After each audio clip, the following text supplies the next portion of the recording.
Un carnage économique programmé vient d'être décidé par les États-Unis. Le carnage économique va toucher qui? L'Union européenne et plus particulièrement la France et encore plus que les autres. Je vais vous expliquer pourquoi dans un instant dans cette vidéo les amis. Mais avant tout, s'il vous plaît, partagez cette vidéo, qu'elle prenne un petit peu de force, commentez-la, likez-la. Voilà, je vous en remercie parce que c'est hyper important pour les algorithmes, vous le savez. Alors, si tu penses que c'est encore une mauvaise nouvelle que je vais t'annoncer là, parmi tant d'autres, je pense que tu te trompes lourdement et tu vas comprendre pourquoi. Ce qui vient de se passer là avec les États-Unis, qui ont décidé de taxer l'Europe jusqu'à 20%, c'est pas anodin, c'est purement et simplement un carnage économique programmé. Et devine quoi? La France va se prendre la double peine. Donc on va se prendre une double dose même. Pourquoi? Parce que déjà on paye les erreurs des autres. Donc ça c'est déjà acté, mais on a l'air d'aimer ça et on continue. Et ensuite ce sont surtout l'Allemagne et l'Italie qui ont de gros excédents avec les Américains. Donc ce sont leurs exportations que les États-Unis veulent calmer. Mais avec l'Union européenne, on est tous dans le même panier, dirigé par une personne à Bruxelles, qui n'est élue par personne et qui est nommée et qui continue sur la même lancée. Donc, résultat des courses, les produits français sont taxés, même si on n'est pas les plus concernés, et donc on subit les sanctions appliquées à l'Union européenne, dans son ensemble, par Donald Trump. Mais attends, c'est pas fini. Le problème, c'est que l'Allemagne, c'est notre premier client. Je sais pas si tu le savais, ça. C'est 15% de nos exportations. Donc si les Allemands se prennent un mur économique avec les États-Unis, ils vont faire quoi à ton avis?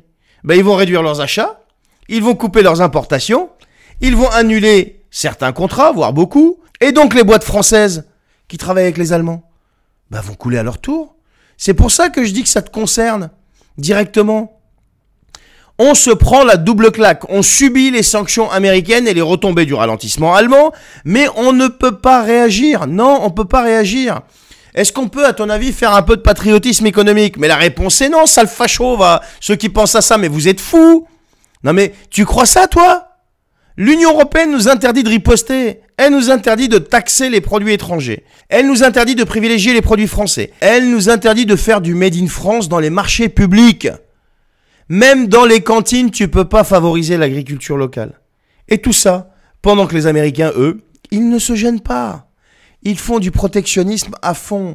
Ils bloquent les subventions européennes. Ils imposent leurs règles à nos entreprises. Mais nous, les petits soldats de Bruxelles, on n'a pas le droit de se défendre. Voilà la réalité. L'Union européenne, c'est pas une protection, c'est une tôle. On est attaché à une politique commerciale qu'on ne contrôle pas. On paye pour les excédents allemands. Et quand les coups pleuvent, qu'est-ce qu'on fait? On courbe les chines, on baisse la tête. Et qu'est-ce qu'on fait? Surtout, on sort le chéquier. Si on veut défendre les entreprises françaises, si on veut sauver nos agriculteurs, si on veut produire chez nous et vendre au monde, alors il faudra sortir de ce carcan. Mais c'est la réalité.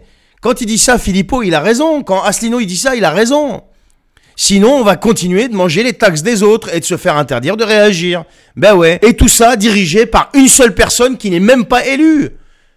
Non mais attendez. Mais on est purement et simplement dans un modèle soviétique. Il manque juste les goulags. Mais par contre, il y a les goulags intellectuels, le Digital Service Act. Allez, bonne journée.